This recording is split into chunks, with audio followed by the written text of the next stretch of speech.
پیتای مرغ پنیری جذاب و خوشمزه که اهل خونه رو عاشق خودش میکنه و درست کردنش هم خیلی راحته. سینه مرغ از وسط نصف میکنیم، به صورت ورقه‌ای با ضخامت کم برش میدیم.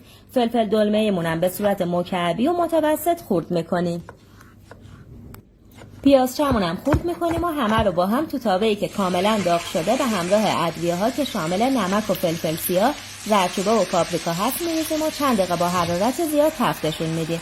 بعد قارچ رو اضافه میکنیم و تفت میدیم. در آخر هم سس کچاپ و سس مایونز رو میزنیم و بعد از مخلوط کردن مایمون آماده است و از تابه در میاریم. حالا نون پیتا داریم که یکیشو برمیداریم و داخل همون تابه میذاریم.